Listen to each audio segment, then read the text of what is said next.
कुछ माता जी, आप ही हम सबकी जो बुद्धि है उसको शुद्ध कर देती है।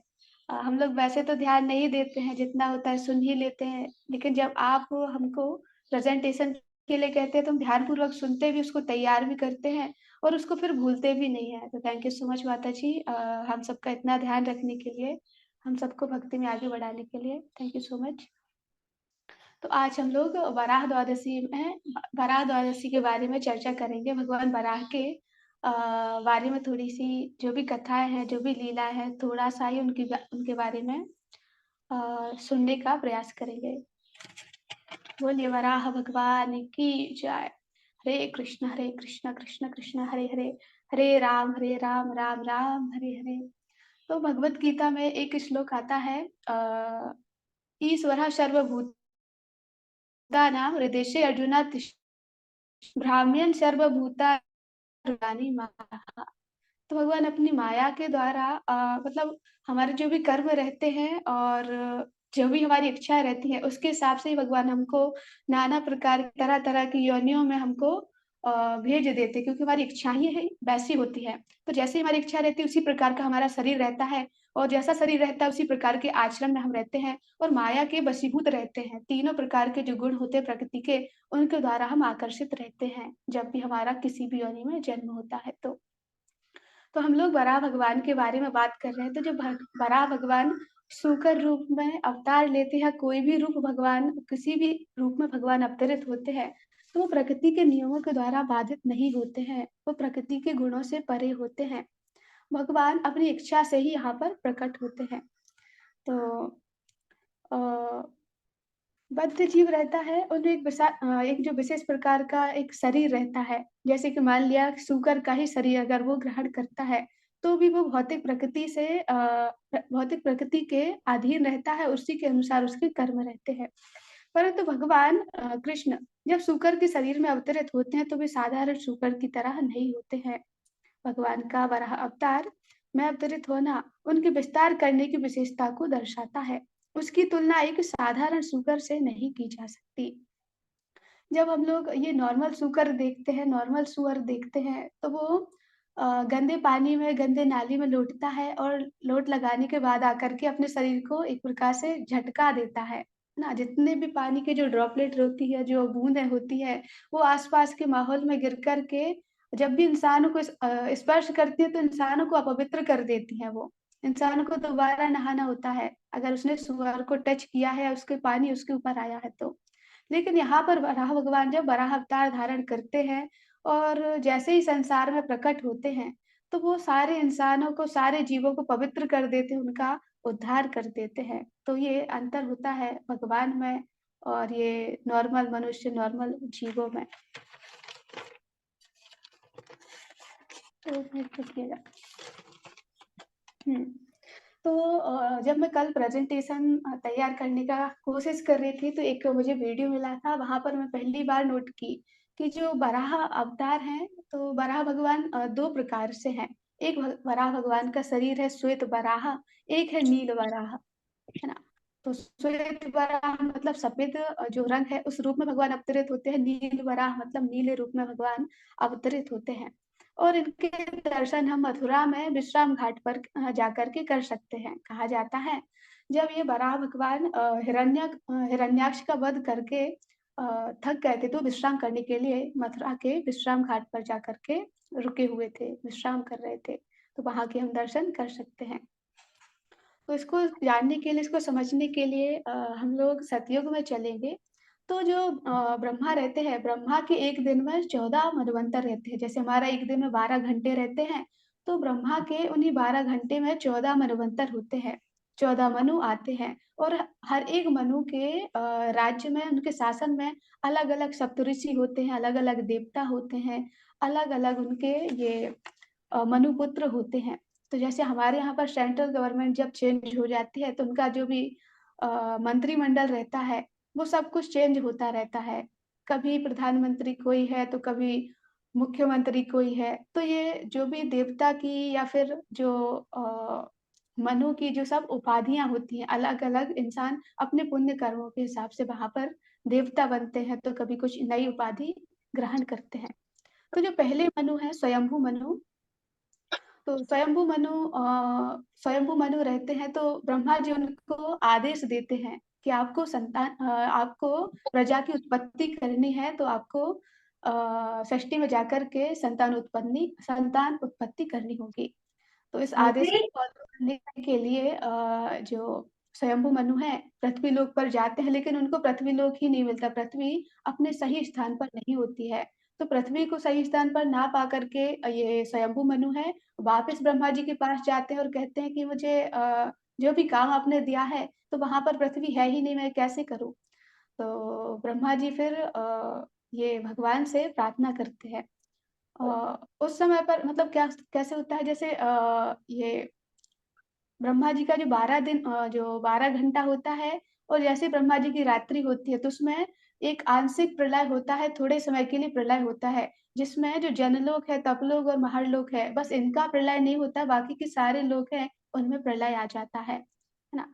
तो इसी समय पर स्वयंभू मनु को वो आदेश देते हैं कि आप जाकर के संतान उत्पत्ति करिए, प्रजा की उत्पत्ति करिए और मनु को ये सारी चीज़ें वहाँ पर दिखाई नहीं देती है, पृथ्वी उनको दिखाई नहीं देती है। तो ब्रह्मा जी से प्रार्थना करते हैं।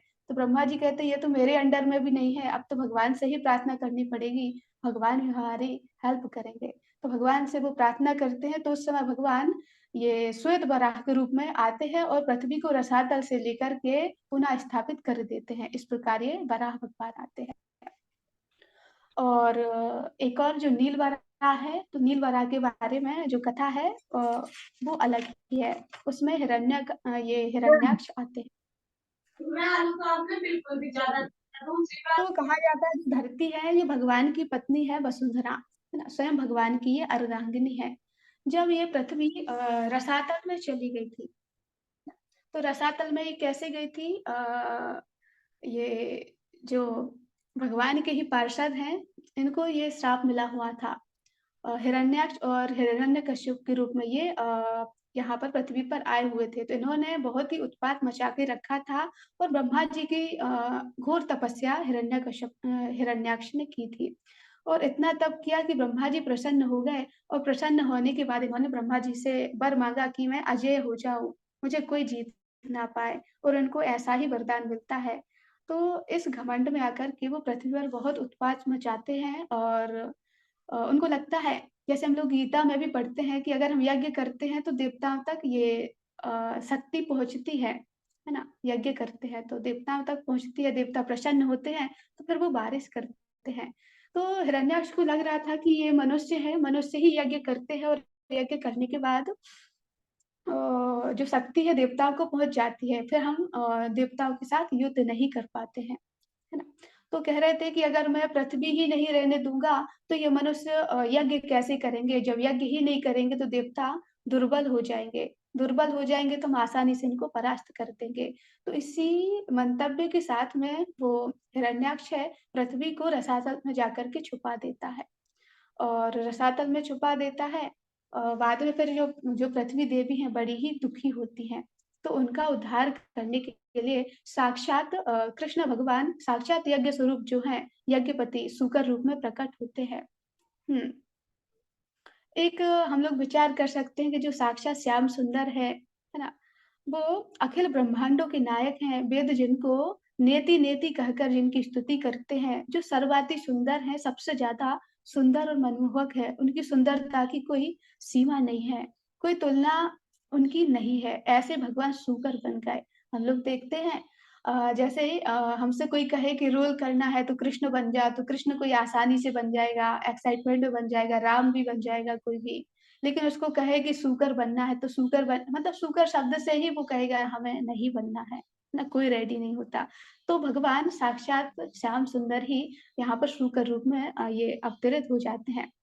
परीक्षित परीक्षित जी हैं वो दुःख अपना व्यक्त करते हैं और कहते हैं कि हमारे भगवान सूकर क्यों बन गए? है ना? उनको और कोई भी ये बन सकते थे, कोई और अवतार ले सकते थे भगवान, लेकिन क्यों बन गए?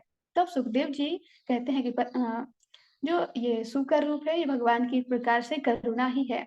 वो भगवान बताना चाहते हैं कि जो नॉर्मल जीव हैं, इनको भी मैंने अगर किसी योनि में डाल दिया है, ये भी मेरे बच्चे ही हैं, तो मुझे भी इस योनि में जाने में कोई ये परेशानी नहीं है। वैसे भगवान वहाँ पर खुद जन्म नहीं लेते, वो प्रकट होते हैं, एक लीला कर रहे होते हैं, लेकिन लीला के माध्यम से भी ये हमको दर्शाते हैं। कितने करुणामयी हैं हमारे भगवान। हुँ। भगवान ये भी नहीं सोचते हैं कि दुनिया के लोग क्या कहेंगे, भगवान के नाम का क्या होगा, है ना? भगवान उनको कहेंगे कि अरे ये तो मतलब भगवान मतलब शुकर भी होता है। ये भी सारी चीज़ें भगवान चिंता नहीं करते इन सभी बातों की। हुँ। जब भी हम ये कथा सुने तो हमारे हृदय को ये एहसास होना चाहिए कि भगवान के अंदर कितनी करुणा है, वो दूसरों का उद्धार करने के लिए शुकर तक बन जाते हैं।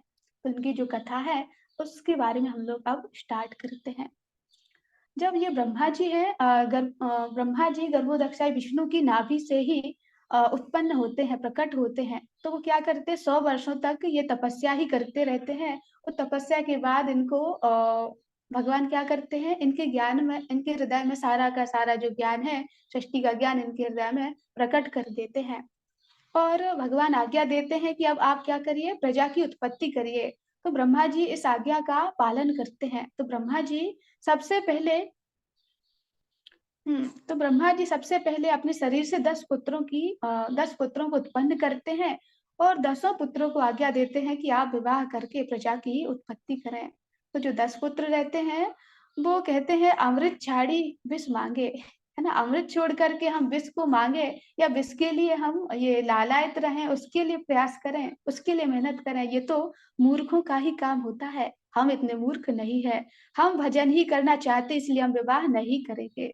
तो जो ब्रह्मा जी हैं उनको बड़ा ही क्रोध आता है ना? क्योंकि ये रजोगुण के एक प्रकार से ये हैं रजोगुण के एग्ज़ाम्पल हैं ये ब्रह्मा जी, है ना? तो ब्रह्मा जी को क्रोध आ जाता है कि मैंने ही इनको बनाया है, ये मेरी ही बात नहीं मान रहा, तो उनको क्रोध आता है। तो उसी समय ब्रह्मा जी की भ्रकुटी से एक रोता हुआ बालक प्रकट होता है ना? क्योंकि वो रो रहा होता है इसलिए उसका नाम रुद्र होता है, शिव जी होता है।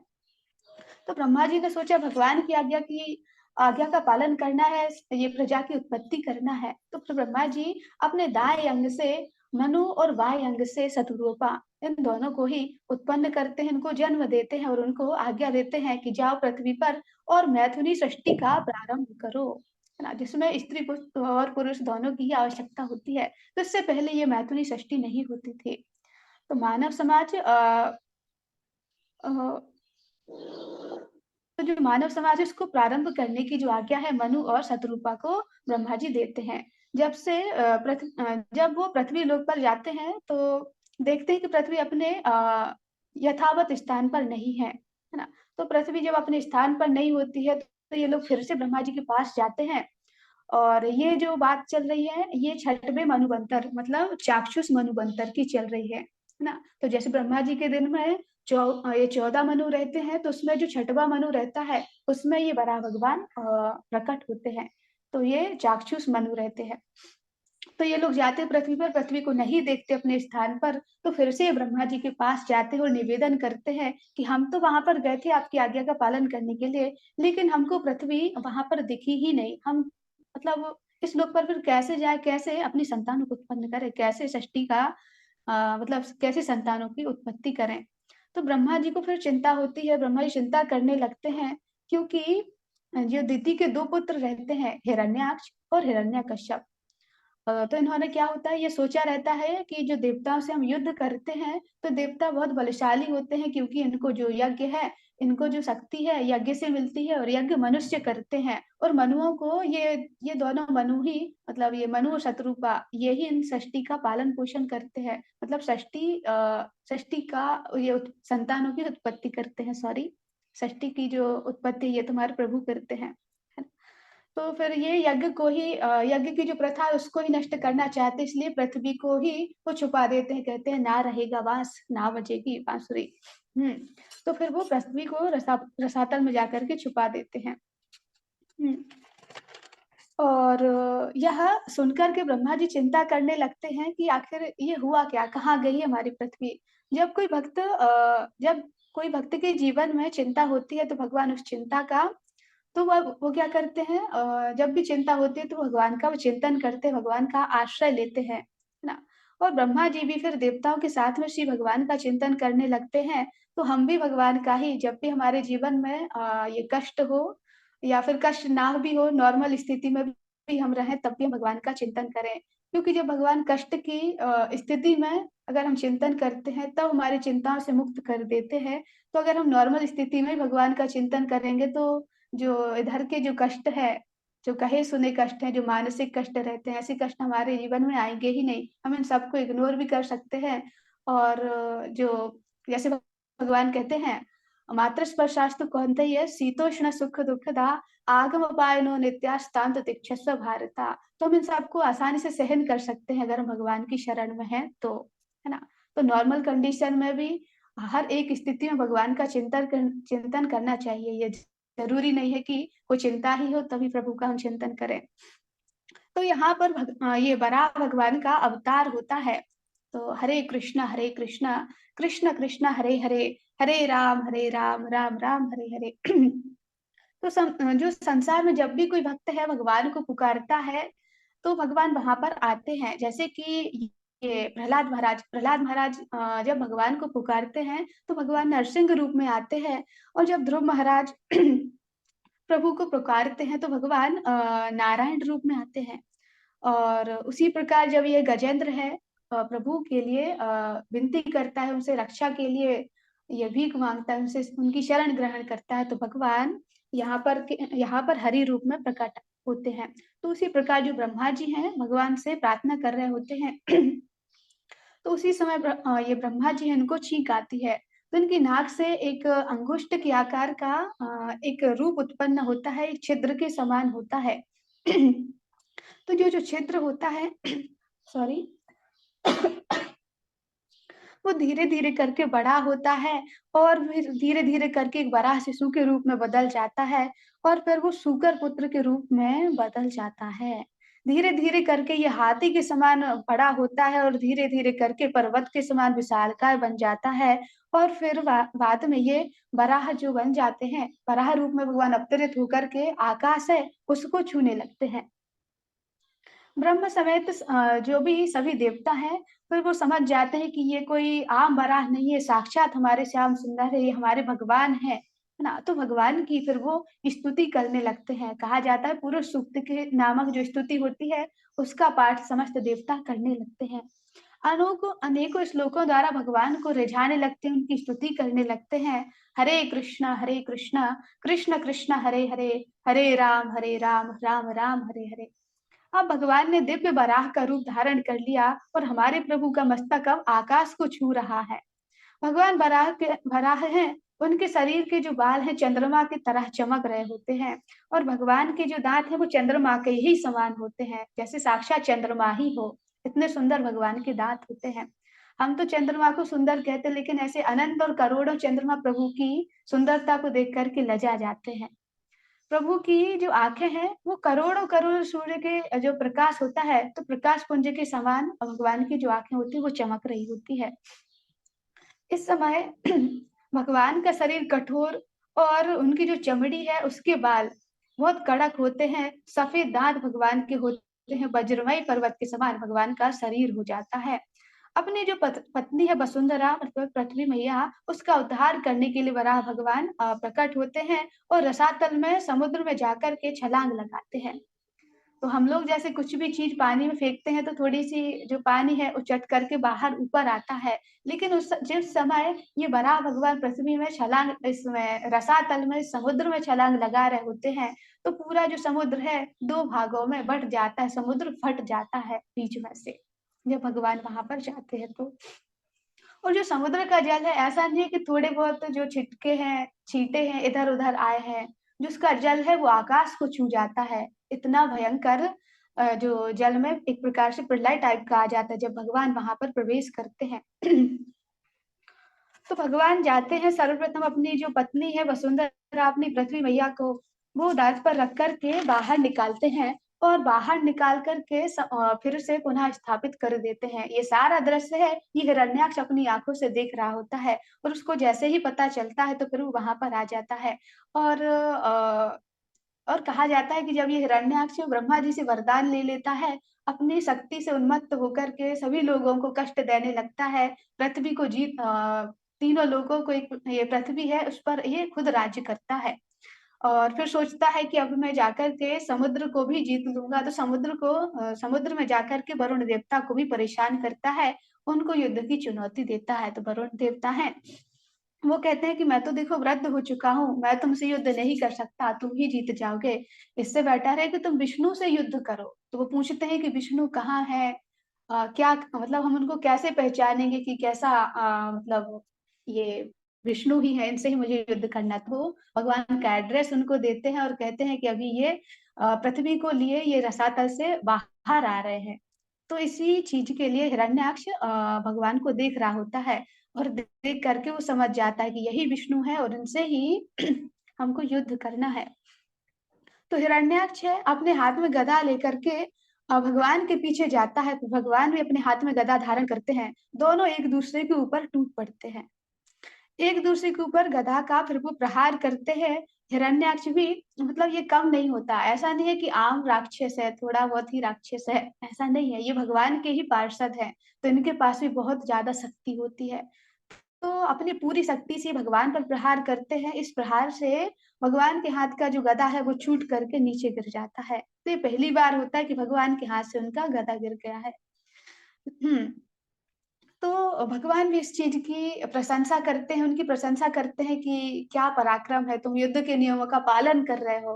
राक्षस होकर के भी युद्ध के नियमों का पालन कर रहे हो। मेरे हाथ में गदा नहीं है तो तुम ऐसा नहीं कर रहे हो कि फिर भी मुझे गदा मार रहे हो, है ना?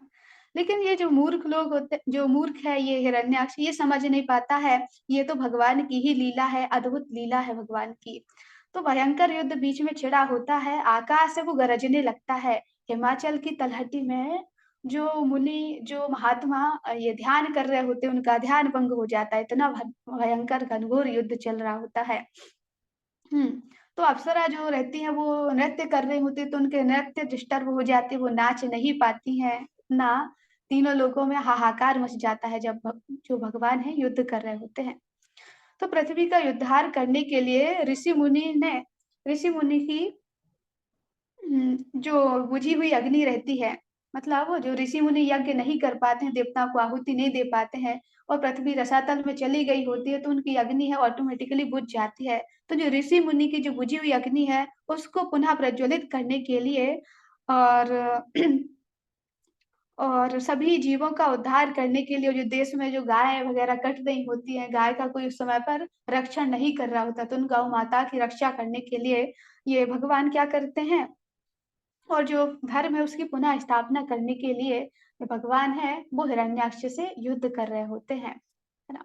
तो जो युद्ध का जो समय है वो क्या चल रहा होता है जो वराह भगवान कब उत्पन्न हुए होते हैं तो जो सतयुग है, सतयुग में जो भाद्रपद शुक्ल पक्ष है उसकी पंचमी तिथि को भगवान है वो ये वराह रूप में अवतरित हो जाते हैं।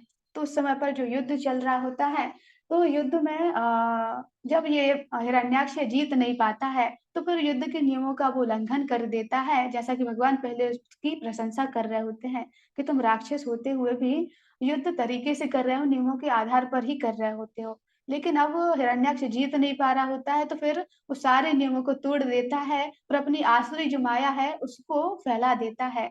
मतलब चारों ओर मतलब जो राक्षस रहते हैं, वो नग्न अवस्था में आ जाते हैं, मलमूत्र की वो बारिश कर रहा होता है भगवान के ऊपर। जिन भगवान के ऊपर जो भक्त रहते हैं, फूलों की बारिश करते हैं, है ना? भगवान की अनेक स्तुति द्वारा उनको प्रसन्न करते हैं। उन्हीं श्री भगवान पर ये मलमूत्र की बारिश कर रहा होता है, तरह-तरह से अपनी माया को दिखा रहा होता है, लेकिन ये भूल जाता है कि ये कोई नॉर्मल वराह नहीं है, ये हमारे योगेश्वर साक्षात कृष्ण भगवान ही हैं। सभी योगियों के भी जो ईश्वर हैं, सभी माया की जो पति हैं, ऐसे भगवान से वो अपनी माया दिखा रहा होता है। तो फिर भगवान भी इसका जो जवाब है, उसका मतलब बहुत मेहनत नहीं करते हैं। जो कहते हैं कि कान के नीचे जवाना, तो वही भगवान बस करते हैं। अपने मतलब थोड़े से ही प्रयास से बस एक प्रकार से वो स्पर्श ही करते हैं, उसके कान के नीचे स्पर्श ही करते हैं। तेज थप्पड़ भी नहीं मारते हैं, बस स्पर्श मात्र से ही जो हिरण्याक्ष है, उसका वध हो जाता है। हिरण्याक्ष को खून की उल्टी होने लगती है, वो घूम-घूम कर पृथ्वी पर आकर के एक प्रकार से गिर जाता है, उसका वध हो जाता है। तो जो पहले देवता रहते हैं, डरे हुए रहते हैं, उनको पता रहता है कि जब वो पहचानते नहीं है कि ये भगवान ही है, तो उस समय पर उनको लगता है कि हाँ, युद्ध तो चल रहा है, लेकिन जैसे ही भगवान पर ये भारी पड़ता है हिरण्याक्ष, तो सबको लगता है कि हाँ, अब मैं भगवान की जय-जयकार नहीं करूँगा, क्योंकि अगर ये भगवान नहीं हुए और इनका ये वध हो गया, तो हिरण्याक्ष हमें फिर परेशान करेगा। तो उस समय पर जो देवता हैं, वो भगवान की अच्छे से स्तुति नहीं कर रहे होते हैं, थोड़ी-थोड़ी कर रहे होते हैं, कि हो सकता है भगवान हार जाएँ। लेकिन जैसे ही उसका वध हो जाता है तो देवता अच्छे से भगवान की फिर स्तुति करते हैं, पुष्प की बारिश होती है, सब लोग बहुत प्रसन्न हो जाते हैं। इस प्रकार जो भगवान है खेल-खेल में ही हिरण्याक्ष का वध कर देते हैं। हुँ। तो ये है आज के दिन की सुंदर ये कथा और हमें समझना चाहिए कि भगवान जो भी कोई लीला करते हैं, वो कोई लीला ये आम इंसानों की तरह नहीं होती है, आम जीवों की तरह नहीं होती है। गीता में भी हम इसको देख पाते हैं, भगवान कहते हैं, "जन्म कर्म च मे दिव्यम एवं यो वेत्ति तत्वतः त्यक्त्वा देहं पुनर्जन्म नयति मामेति सो अर्जुना।" जो भी भगवान के जन्म का मतलब उनके प्राकट्य का जो भी वो कर्म मतलब उनकी जो लीलाएँ रहती हैं, उनको तत्व से समझता है। ऐसा नहीं है कि याद कर लिया तो हम हमारा दोबारा जन्म नहीं होगा। याद कर लिया तो इसका भी कुछ न कुछ भगवान हमको आशीर्वाद ज़रूर ही देंगे क्योंकि अगर हम भगवान का नाम लेते हैं और उनकी लीला का श्रवण करते हैं या पठन भी करते हैं तब भी भगवान हमको आशीर्वाद देते हैं। तो याद कर लेंगे तो आशीर्वाद तो हमको बहुत सारा ही मिलने वाला है। लेकिन तत्व से समझने के लिए जैसा कि माताजी, प्रभु जी सब लोग कहते हैं कि हमें वैष्णवों के श्री मुख से ही सुनना चाहिए। एक परंपरा में रह कर के सुनना चाहिए। अगर हम अपने एक गुरु के मार्गदर्शन में सुनते हैं और एक परंपरा में रह कर के सुनते हैं, तब इसको तत्व से समझ सकते हैं, जान सकते हैं। तो भगवान कह रहे हैं कि जो भी मेरे जन्म को, कर्म को तत्व से समझता है, तो अपना ये शरीर त्याग करके कभी दोबारा वो जन्म नहीं लेता है। क्योंकि भगवान को प्राप्त करता है, फिर भगवान के लोक में जाता है, उनकी सेवा करता है। और भगवान गीता में कहते हैं, "मामुपेत्य तु कौन्तेय पुनर्जन्म न विद्यते।" तो यहाँ पर जो वराह भगवान का जो अवतार है, एकमात्र यही नहीं है कि अकेला हिरण्याक्ष का वध करने के लिए है। भगवान कहते हैं गीता में ही भगवान कहते हैं, "परित्राणाय साधूनां विनाशाय च दुष्कृताम्।" भगवान पहले ये नहीं कहते हैं विनाशाय च दुष्कृताम्। वो अपने साधुओं की जो भी भक्त है, उनकी रक्षा करने के लिए, उनको आनंद देने के लिए आते हैं। साथ-साथ में ये तो बाय प्रोडक्ट हो जाता है कि विनाशाय च दुष्कृताम्, दुष्टों का तो विनाश वो साथ-साथ में कर ही देते हैं। लेकिन उनका जो मेन टारगेट होता है, मेन उद्देश्य होता है वो भक्तों को मतलब भक्तों को ये शरणागति प्रदान करना या फिर जो भक्त ऑलरेडी भगवान के शरणागत हैं, उनकी रक्षा करने के लिए भगवान आते हैं। तो भगवान को इतनी सारी मेहनत करने की कोई आवश्यकता नहीं थी, क्योंकि ये जो पूरा का पूरा संसार है, अगर हम भागवतम पढ़ते हैं, सुनते हैं, तो पता चलता है कि भगवान ने कोई मेहनत नहीं की। अगर हम ये घर भी बनाते हैं, तो पहले ज़मीन खरीदनी होती है हमको, फिर जाकर के हम कुछ लेबर लगाते हैं फिर नींव भरी जाती है, दीवारें खड़ी होती है, लैंटर हम लोग डलवाते हैं, फिर जाकर के कहीं हमारी जो दीवारें होती हैं, उस पर सीमेंट लगाते हैं, उसकी खूब हम लोग तलाई करते हैं, मतलब पानी डालते हैं, फिर हम उसकी पुताई करते हैं, पेंटिंग करते हैं और फिर जाकर के हम भगवान की कथा करवाते हैं, फिर हम उस घर में रह पाते हैं। ये सारी चीज़ें, ये सारा जो प्रोसेस होता है 1-2 साल का टाइम ले लेता है, अगर ज़मीन खरीदने से स्टार्ट करें हम तो, है ना?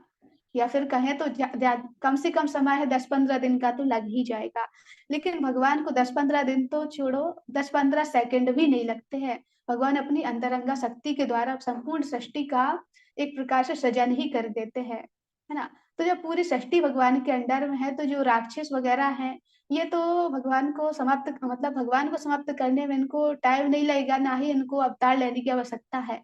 ना, भगवान तो लीला करते हैं, तो उस लीला को समझने के लिए और भगवान को समझने के लिए भक्तों का ये जो संग है वो ग्रहण करना ही पड़ेगा और जो भी हमको आदेश दिए जाते हैं, जो भी नियम दिए जाते हैं, उनको फ़ॉलो करना ज़रूरी ही रहेगा, तभी जाकर के हम ये सारी चीज़ें समझ सकते हैं। आपका बहुत-बहुत आभार माताजी, सभी का बहुत-बहुत आभार। मेरे से बहुत ज़्यादा जो गलतियाँ हैं, हुई है, तो हमें क्षमा कर दीजिए और हमारे लिए प्लीज़ प्रार्थना करिए कि हम भी जो भी नियम है, जो भी रूल्स रेगुलेशन है, उनको फ़ॉलो करते हुए भगवान की शरण ग्रहण करो। थैंक यू सो मच माता जी। हरे कृष्णा, दंडवत प्रणाम सभी को। हरे कृष्णा। थैंक यू माता जी। और भगवान की कृपा से प्रभु जी हमारे साथ हैं, उनका स्वास्थ्य अभी ठीक है। हरे कृष्णा। प्रभु जी आप कुछ कहेंगे माता जी के प्रेजेंटेशन के लिए?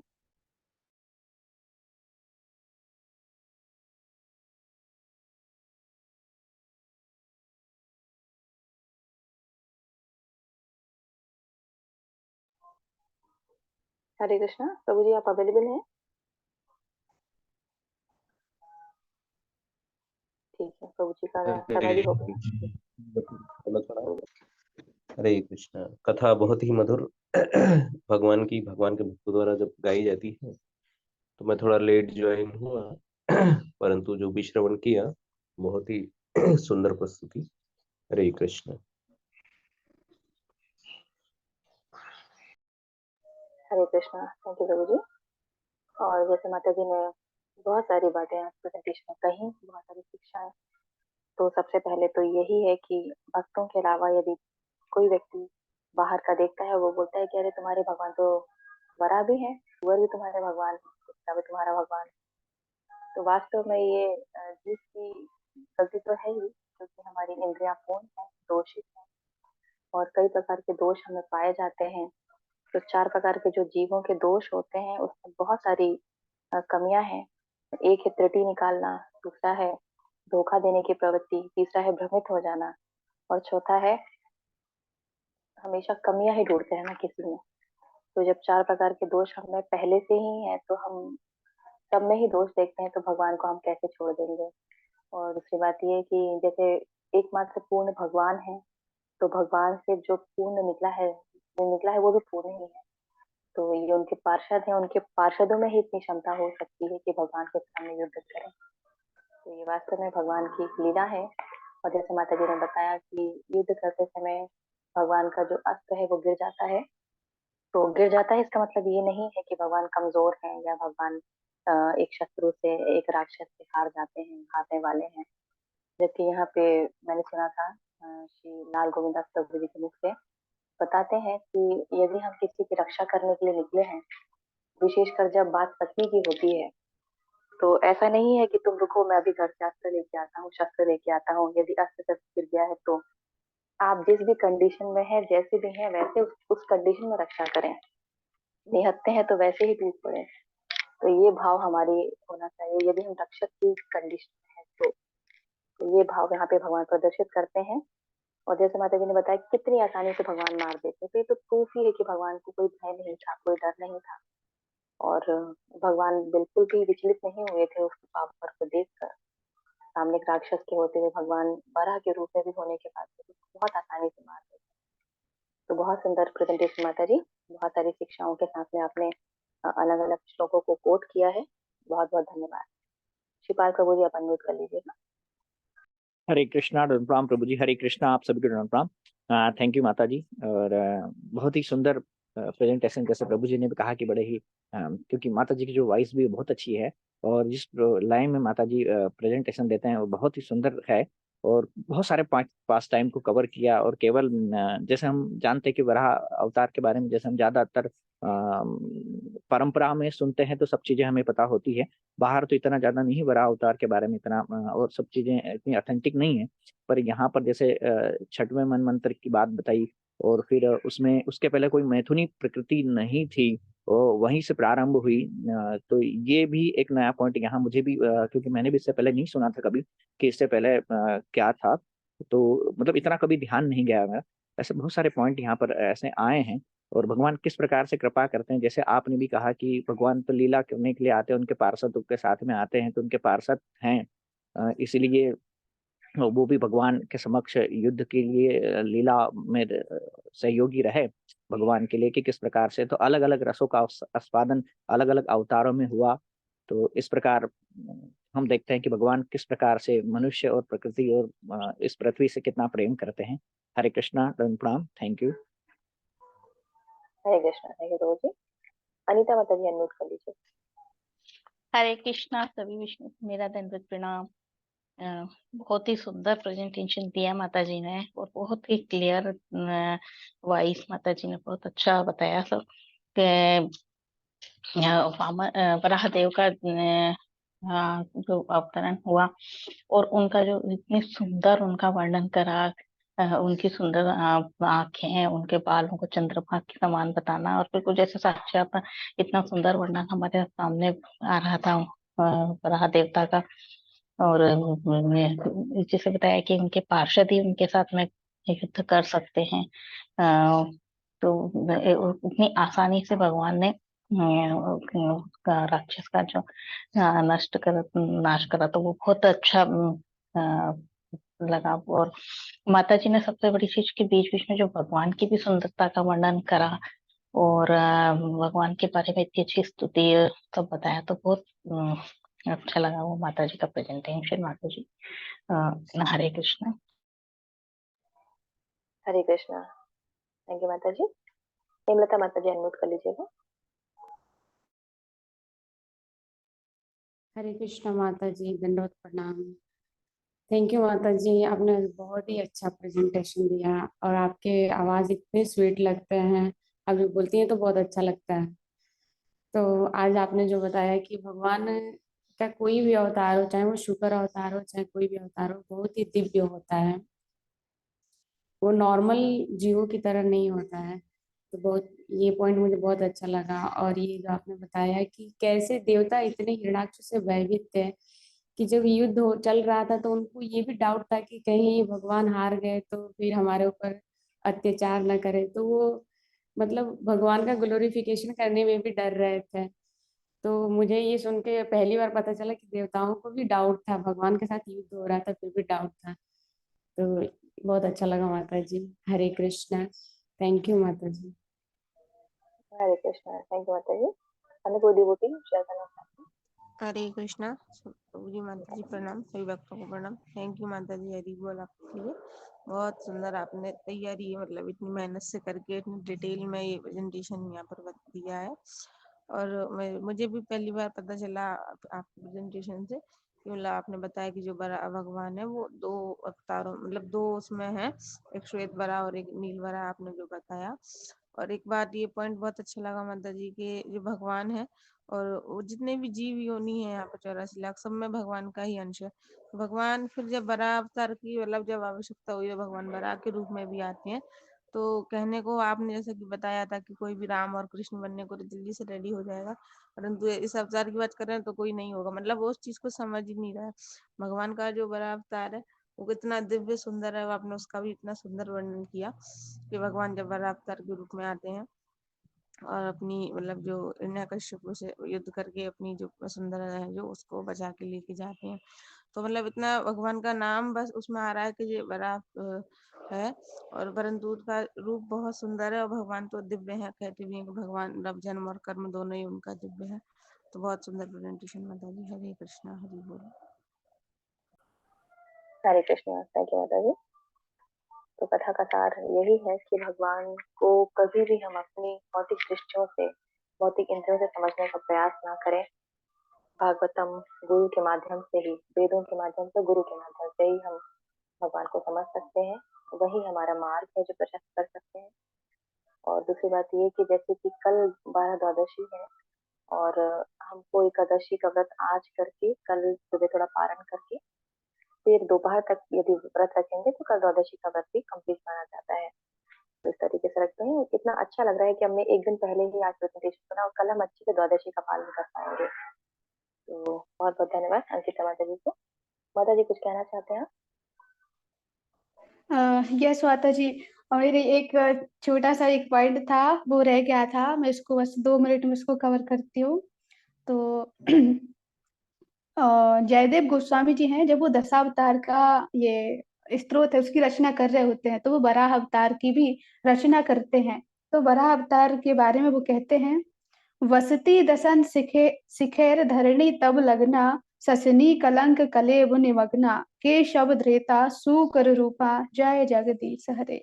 ना, तो ये जो पृथ्वी मैया है, जब ये रसातल में ऐसे वो कहते हैं कि जब पृथ्वी मैया रसातल में चले गए थे, है ना, तो उनको उनका उद्धार करने के लिए उनको ऊपर लाने के लिए भगवान क्या है, अपने ससनी कलंक कलेब निमग्ना, तो वो पृथ्वी को अपने जो दांत हैं उस पर धारण करते हैं। तो जो पृथ्वी उस समय पर कैसे लग रही होती है, ससनी कलंक कलेब निमग्ना। जैसे चंद्रमा में काला दाग रहता है, तो जैसे चंद्रमा में काला दाग, काला धब्बा सुशोभित होता है, चंद्रमा की सुंदरता और बढ़ा देता है, तो उसी प्रकार से भगवान है, भगवान तो इतने सुंदर वहां पर थे, तो जो पृथ्वी है उनके ऊपर एक काले धब्बे की तरह सुशोभित हो रही थी। तो पृथ्वी की सुंदरता अनंत गुना बढ़ गई जब भगवान ने उनको धारण किया। केशव धृता सूकर रूपा, केशव हमारे जो श्याम सुंदर हैं, धृता सूकर रूपा, उन्होंने सूकर रूप धारण किया। जय जगदीश हरे। ऐसे प्रभु को अनंत कोटि दंडवत प्रणाम। हरे कृष्णा माता जी, बोलिए वराह भगवान की जय। जय। एक बार हरे कृष्ण महामंत्र से हम माता जी को धन्यवाद देते हैं, उनकी आध्यात्मिक उन्नति की कामना करते हैं। हरे कृष्ण कृष्ण कृष्ण हरे हरे, हरे राम हरे कृष्ण कृष्ण कृष्ण हरे हरे, हरे राम राम राम हरे। हरे कृष्ण कृष्ण कृष्ण हरे हरे, हरे राम राम राम हरे। हरे कृष्ण प्रभु जी माता जी, हरे कृष्ण।